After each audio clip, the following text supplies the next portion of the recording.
Not going to lie, the Jets might be in some serious trouble, and it's going to take a superhuman effort to pull out of it with one of the toughest stretches of the season coming right up. We'll talk about all of that on tonight's episode of Locked On Winnipeg Jets.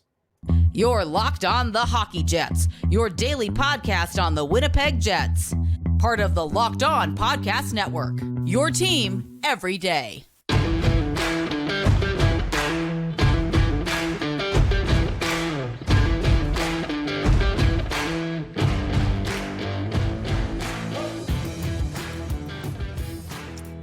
Evening, friends, and welcome to tonight's episode of Locked On Winnipeg Jets, part of the Locked On Podcast Network, your team every day. I'm your host, Harrison Lee, an avid Winnipeg Jets fan and an online blogger. You can follow me on Twitter at HLivingLoco and at LO_Winnipeg Jets. Thanks for making Locked On Jets your first listen of the day every day. If you like what you're hearing, be sure to like, follow, and subscribe on all of your favorite podcasting platforms and YouTube. Doing so, of course, is always free of charge and ensures you never miss another episode. Most of all, though, we just love and appreciate your support. On tonight's episode, we have got some serious stuff to talk about with the Jets. 3 straight losses against the Metro Division after what was supposed to be a pretty good start with the Rangers win. You thought things might continue and maybe the Jets could really come away with a positive road trip. But instead, everything went to heck in a handbag, and the Jets have walked away with a miserable 1-3 in their last 4 games. We'll talk about what has kind of gone wrong in some of these later games, if there's any sign of progress or hope, and how the Jets might be able to pull themselves out of it, because right now things feel like they're in a bit of a tailspin. But before we dive into that, just wanted to let you know that tonight's episode is brought to you by Game Time. Download the Game Time app, create an account, and be sure to use promo code LOCKEDON for $20 off your first purchase. Now, like I said, things this weekend didn't exactly kick off with the best of games. Let's be honest, right? That Islanders game, if ever you were going to have a bag skate after a performance, that probably would have been the game. That was one of the worst efforts I've seen from the Jets all season. And, Winnipeg found itself down 6-3 at the end of the game with only a few moments of bright spots to really, I guess, add a little bit of hope for Jets fans. The lines were reshuffled. We saw Connor bumped off line 1 and Ehlers put up there with Appleton at one point. And there were some other line combos. Connor had, I think some shifts with Lowry. And, Arniel tried to come up with some different things, different combos, get some guys going. And there were some positive signs. At that point, look, it was junk time, and the Jets were very much in the hole for this one with no way of really coming back. But they did have some decent shifts in the third period that made you think, okay, well, maybe things wouldn't be so bad. But by the same token, that game was just a trash fire. Everything went wrong, whether it was Winnipeg's approach to trying to shut down the Islanders' forecheck to dealing with, New York's rush counters. And what's really troubling with this particular loss is, unlike the Devils game, right, we know that New Jersey's fast and skilled. The Islanders are not built like that at all. They're a slower, heavier team, and of the opponents that they've faced recently, New York is one of the slowest teams that you could have that's still of a potential playoff caliber. Now, they're not good enough to really be a playoff team, in my opinion, but they're still, holding out hope that they might be able to squeeze in. So I won't sell them super short, but this should have been a game where the Jets were at least competitive, make it close, at least get a point out of it, right? Coming out with 0 points and looking like they did in that game is really inexcusable, and it makes you start to wonder if the Jets really are capable of getting out of the first round of the playoffs. And I hate to put it in those terms, but, looking at how the Jets have played the last couple of months, things are really pointing in a negative direction. And Hellebuyck has not been able to really just bail the Jets out, which maybe that's a good thing. Maybe it forces the team to have a bit of a wake-up call. I will say that Hellebuyck being, average heading into the postseason is not going to be a great sign if you're going to face really good teams like Dallas or Colorado or even Nashville or, who else knows. At this point, the Jets are really in trouble. I think they're starting to slip closer and closer to a wild card spot. After this weekend of games, don't look now, but the Jets are only 5 points ahead of Nashville. And with Winnipeg's current form, their upcoming schedule, and the way the Preds are playing right now, I'm not really confident in saying that the Jets have much of a chance of remaining in the top 3 seeds. And honestly, I don't really know that any of the potential matchups, whether you're in the wild card spot or not, really favors Winnipeg. I mean, the Jets are kind of looking at a very tough seed. I guess the one thing you could say is if they fall far enough to somehow end up in the second wild card spot, maybe that'd be more preferable. But, the likelihood that that's happening is almost nil, right? The Jets aren't going to fall that far.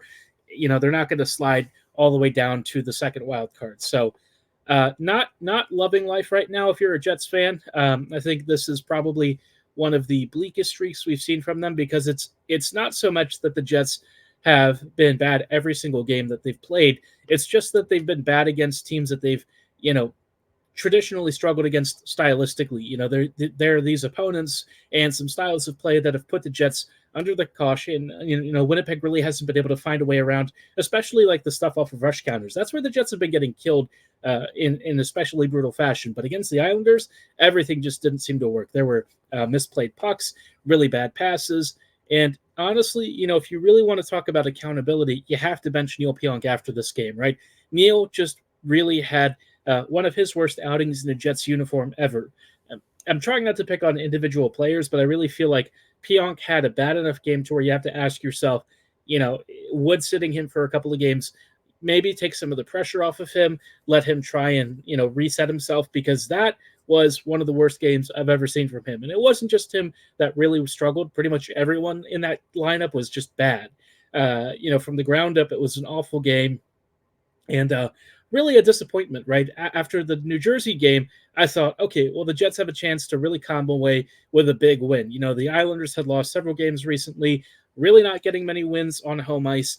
And this was a team that the Jets, frankly, on paper, matched up well against. And yet the Jets just looked like they had no business even being in the same league. It was really sucky to watch. And if you sat through the whole thing, honestly, even as saying this is somebody who does get paid to cover this team, I don't know why you kept the TV on, other than hoping that there was some, you know, shred of positive takeaways to come away from it.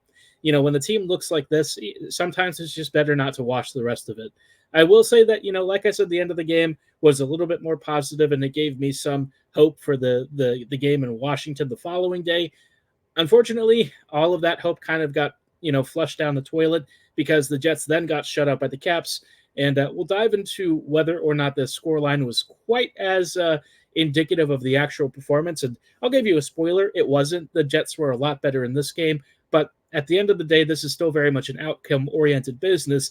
And the Jets just don't have the outcomes to match up with what they're saying that they're going to do. And I think the team knows this. I think everyone is probably on the same page. But it just doesn't seem like anyone has an idea as to how to fix what ails the Jets, because they keep going back to some of the same solutions that they've tried many times before, and they keep seeing like they're surprised when it doesn't work. But I mean, you have a pretty good sample size of all of the ways that this, you know, the proposed solutions haven't come away with, you know, better than just average results. At least, you know, there were some signs in the following game against Washington that some of the new line combos were starting to look a little more dangerous. We'll talk about some of those bright spots and whether it's something to really build off of or perhaps a little more illusory in just a little bit. Before we go too much further, though, I did want to shout out our friends and partners at Game Time. When it comes to buying tickets, a lot of you are probably used to being hit with surprise fees, mystery seats, and all manner of other inconveniences. Sometimes you even come across a site that might actually be a little bit of a scam, and Game Time knows how annoying that is. They know that you don't want to waste time or money, and that's why they want to make things as easy as possible. They offer in-venue views, so you actually know what kind of seat you're getting. You can get a sense of the view of whether or not you're actually going to be able to see the stage or, say, the field of play if you're at a sporting event. And they also offer killer last-minute deals, flash sales, all-in prices, and their best price guarantee. They want to take the guesswork out of buying tickets and make it as convenient for you as humanly possible. They also offer, you know, event cancellation protection and so much more. And of course, you know what you're paying for right up front. You don't have any hidden surprises, which I think a lot of us in this day and age, especially with all of the bills that we have to deal with, we really appreciate some transparency. So if you want to take the guesswork out of buying tickets, download the Game Time app, create an account, and when you do, be sure to use promo code LOCKEDON for $20 off your first purchase. Terms apply. Again, create an account and redeem code LOCKEDON for $20 off. Download Game Time today. Last minute tickets, lowest price guaranteed. Hello, friends, and welcome back to this episode of Locked On Winnipeg Jets, part of the Locked On Podcast Network, your team every day. Every day, thank you so much for rejoining us on tonight's episode as we are just wrapping up with some, thoughts on the game against Washington. This has not really been a fun stretch of hockey to talk about. If I'm being honest, I was really hoping that at least I got to talk about one win this weekend, but nope. 3-0 shutout for the Jets against Washington. Yikes. Now, look, I'm going to say this, right? And I'll try to be as balanced as humanly possible. Second game against or second game of the weekend, wasn't that bad, right? I think the 3-0 scoreline really flatters how the Caps played, but it doesn't necessarily change what ultimately happened. And I think especially in the third period, the Jets sort of fell apart, and I think we all kind of know what the final outcome was, right? Ovi getting a couple of goals, the Jets looking flat, and things just sort of coming apart at the seams. We'll talk about some of the changes that maybe the Jets should keep going with in just a moment. But before we go any further, just wanted to let you know something really cool the Locked On Network is doing. If you're watching Fox Sports or ESPN on TV all day, you're probably looking for something of a little break, right? You always hear lots of yelling and shouting, and maybe you should make the switch to Locked On Sports Today, a free 24/7 sports streaming channel program for you every day to bring you the biggest stories without all the screaming. Locked On Sports Today brings you can't-miss analysis and opinions and news, streaming 24/7 on YouTube or the free Amazon Fire TV channels app, part of the Locked On Podcast Network, your team every day. Now, like I said, Arniel did make some changes coming into this game. Now, he said on paper he wasn't making any adjustments from the first game, but what he meant was that he would keep some of the line combos that he ended the game against the Islanders with heading into the Washington game. So you saw Scheifele, Ehlers, and Appleton together, and some of the other same line combos.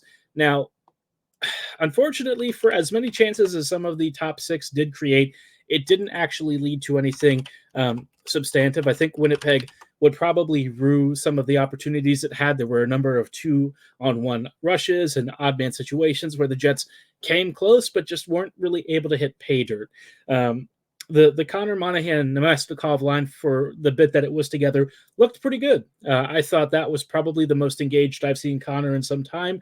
And then you had Niederreiter, Lowry, and Toffoli together.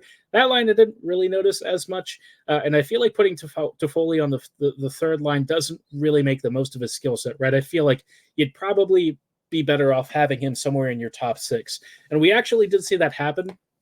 Eventually, we had Ehlers, Scheifele, and Toffoli together, and for the couple of shifts that they played together, they looked brilliant. And I thought that was going to be something that Arniel stuck with, but instead he ended up trying to load the big boys again and do Connor, Scheifele, and Ehlers, which, I mean, it's okay, right? I'm not going to complain about it, but I feel like I wish he would have stuck with Scheifele, Ehlers, and Toffoli. I feel like that trio looked a lot more effective, but otherwise, the Jets definitely owned the first couple of periods, and they really kept Washington away from Hellebuck and forced, really long-distance scoring opportunities. Washington just didn't have much, while the Jets generally ran play. And then Washington converted on its first power play, or maybe, their second power play. The Jets actually killed the first one pretty well, but the second one, there was a blown assignment. Hellebuck probably not going to love that goal squeaking through him, and then he let in another squeaker off the face-off later in the game, and, that was basically enough to put the Jets, behind the eight ball, and they really couldn't find a way past Charlie Lindgren. And I know that Lindgren's been pretty decent for the Caps, but this is a team that, again, the Jets probably needed to at least get a point out of, right? Prove that you can, at the end of the day, come out with some good outcomes, despite maybe a bit of a rough stretch here. But instead, the Jets just really couldn't find a way through. And I think it sucks because that's going to happen to you. But, in the context of how this past week has gone, it just looks a lot worse. And I think my concern is that the lessons that are positive out of this, the Jets are going to overlook, right? The things that Winnipeg should take away from this game are that they finally found some line combos that have looked a little more dangerous. Instead, what I think they're going to do is probably try and go back to some of the same solutions they've tried before, and I feel like that's going to put them in a bad situation. They might go back to Connor, Scheifele, and Iafallo, which, again, not the worst trio, but I feel like you could probably do better. And that's just, a tough thing to kind of get around. With coaching, you always have a limited sample size. Garrett Hull put out a nice little thread about this. There's a lot of variance in hockey, especially with performance, and trying to draw any conclusions about how guys are doing or what the fluctuations are like, especially from, minutes at a time in a game, you just don't really get a great picture. And so you try to come up with solutions for a problem, but sometimes they just don't really work out, and you don't really know what the root cause is. Or maybe it's just a lot of randomness that sort of obscures the picture, and you really don't have the best sense of how to actually fix anything. And with the Jets, I feel like they found all the wrong ways to try and fix the problem rather than looking at some of the core stylistic issues and going from there. So it's tough, right? I think the coaching role for the Jets is one that's always seen a bit of instability. Paul Maurice was the only time when I really felt like we had a clear picture of what he wanted. Bones, you've had some really strong stretches from him, but in other areas there's been some instability. Sometimes he's even had friction with the locker room. So yeah, it's just, I don't know. I feel like Winnipeg is still searching for somebody who can get the most out of this team. And so far, it's hard to know exactly who's going to be the best suited for that job. I know that Rick has done a great job putting this team back on the map, but, with all his personal and health issues and stuff, I think it might be better for him to focus on other stuff and try and transition over at the end of this year, right?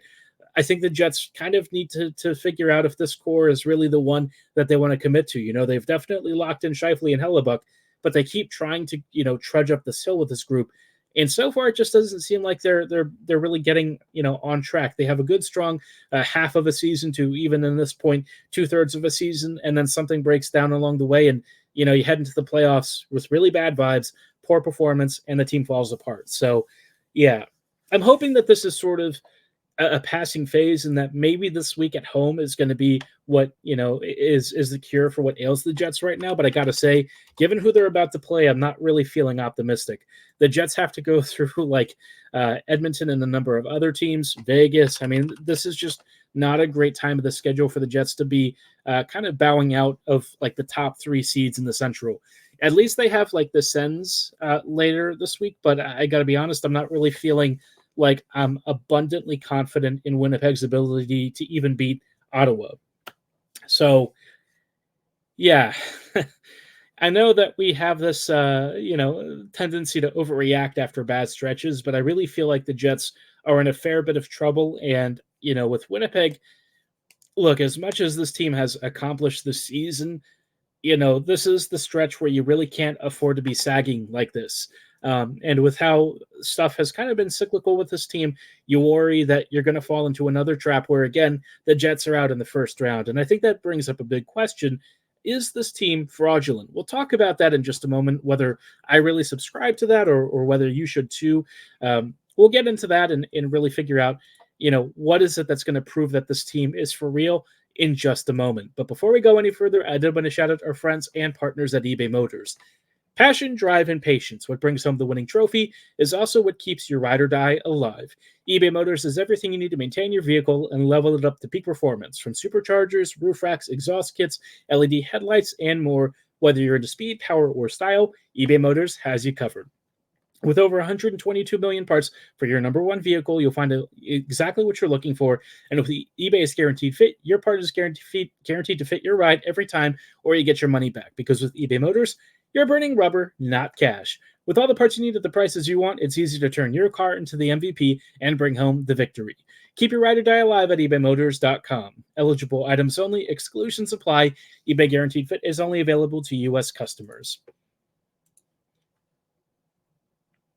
Hello, friends, and welcome back to this episode of Locked On Winnipeg Jets, part of the Locked On Podcast Network, your team every day. Everydayers, thank you so much for joining us on tonight's episode as we are closing out with some thoughts on what has happened with, Winnipeg's recent run of form the past few months. It's been very uneven. The Jets don't exactly have a phenomenal record in 2024, if I'm being honest. They are above like 500, roughly speaking, but I feel like this team feels like it's a team that's a bit below average. You look at some of their losses, how they've kind of been embarrassed in a number of recent games against top, playoff squads. And then they had the Islanders game. Whew. Not feeling abundantly optimistic about Winnipeg's playoff odds once they actually get into the first round, if I'm being 100% honest. And I know that we can be reactionary because we have small samples and it's hard to sort of look at the bigger picture. But I think the bigger picture for the Jets isn't actually all that great. Aside from the Rangers, when you look at most of the teams the Jets have beat recently, and there's not a lot of quality victories. They did beat the Hurricanes. And looking back, they've also beat Vancouver, but I think we know that game was probably a little more fortunate than the scoreline lets on. But, sandwiched in there, some mediocre games against the Leafs, against the Bruins. You had a bad game against the Flames. And so there's just not a lot to really fill you with confidence in Winnipeg's ability to get past teams that hit you on fast counters, right? Even teams like the Islanders, who I thought would be, relatively straightforward for the Jets to get past, it's like Winnipeg fell right into their trap of being, aggressive forechecking squad that really doesn't have a lot of high-end talent, but apparently exploited the Jets pinching and caught them on a number of odd man situations. So ugly loss there. The Caps game, I'm not going to read too much into and say that was a bad one. I think the Jets were better than the scoreline showed, but at the end of the day, it is what it is. Winnipeg still failed to come out with points, and that's just a tough one, right? The Devils game, though, that one I think is probably a more indicative representation of what I've been talking about with this team, where speed has kind of killed them, where the Jets have really struggled to defend, against the rush. And like the Devils just paddled Winnipeg, from the top to bottom. That was a really bad game for the Jets, and Winnipeg never really looked competitive. And then they followed that up with the Islanders game. Just a really awful weekend. It promised to be so much more because that game against the Rangers was close. It was competitive. It was great hockey from the Jets. And you thought, oh, this road trip might actually come out looking pretty good. And instead, the Jets dropped kind of, 3 straight games. And all of a sudden, you're asking yourself, is this team even in the top 3 seeds of the Central? Yeah, a little more debatable. And now they have to face one of the more daunting stretches of hockey, opening up with a 5-game homestand where they're going to have to start off with the Oilers and Knights, 2 teams that have recently just torn them apart. So, for the Jets, this is not a great stretch. And then after that, they're on the road for much of the final weeks of the season. And guess who they're going to be playing? Pretty much everyone that they're chasing or that are chasing them. The Wild, the Preds, the Stars, the Avs. How are the Jets supposed to come away with points out of these games? I don't know. Not with the current form. And that's why I'm really hoping that this homestand is going to cure what ails the Jets, right? Winnipeg is not a fraudulent team, but I do think that the earlier stretch that they had where they were going, like 10-game winning streaks and stuff, that was probably a little bit more driven by Hellebuck and PDO than we'd care to admit. And there were some really quality wins in there, but, the shooting percentage for the team was very high at the time, and I think maybe it masked some of the issues that would later pop up like we're seeing now. So, it is a painful reality, and I think the Jets have kind of come crashing to earth in this calendar year. But hey, there's still time to turn it around. The Jets are still a very good team, and this stretch that they can really turn things around during is against some of the teams that they might face in the postseason. So if you want some confidence building, if you really want to right the ship, this stretch of the season really has to be one where you show off and impress and come up with some new solutions. Don't go back to the same stuff that has gotten the Jets in trouble before, right? Look to bring in the best ways to put skill together, the best ways to try and find some sort of chemistry, because, this team has a lot of good pieces to work with. It's just a matter of figuring out the best ways to arrange them and get them ready for a deep playoff run. I really feel like, the Jets are so close to putting 2 and 2 together at times, and it just feels like, the moment something goes wrong, they abandon it and get away from that positive process. And this time, I really hope that Arniel sticks with it, because I do think he was getting close to some really good stuff against Washington, and it'd be nice if we can at least see some consistency, right? Bones had a tendency to kind of change things in game even when they looked like they were working. Now it's time for Arniel to maybe be a little bit more firm and keep some of these combos so that we finally get something positive out of it. At least, bare minimum, we did get a Perfetti goal this weekend, which was nice. Probably one of the few happy and bright spots of the entire stretch of recent games. But, now Winnipeg is going to have to really bear down and find more than just moral victories. They've got to come away with a couple of points, because these teams that are chasing them are pushing further and further in the standings, and Winnipeg has used all of their games in hand. So now is the critical time. The Jets have to come away with some good results. And, I think both the fan base and the players really need it. So let's see what happens this week. I'm hoping to report on a lot of wins, but, given how things have gone recently, I'm going to set my expectations in the more modest category. But hey, maybe Winnipeg does something really cool and goes on a 5-game win streak where they dominate all their opponents. Love for that to be the case. Not expecting it, but hey, I want to be proven wrong by this team. I want to see some really fun hockey, and I think we could all use a couple of wins to try and get the sour taste of this last week and really the last few months of mediocre hockey against playoff teams washed out of our mouths right now. But yeah, let me know what you think of this recent stretch. Are you hoping for big wins? Do you expect the Jets to come away with any victories? Drop your thoughts and feelings in the comments below or at my social medias at HLivingLoco and at LO_Winnipeg Jets on Twitter. But for tonight's episode, that is going to be all the time that we have. I thank you so much for listening and making us your first listen of the day every day. We'll see you here tomorrow with a preview of Winnipeg versus Edmonton. And yeah, let's just hope that Tuesday is a little bit more positive than this past weekend. But like I said, all the time that we've got for tonight. Thanks so much. Have a great night. And as always, go Jets, go.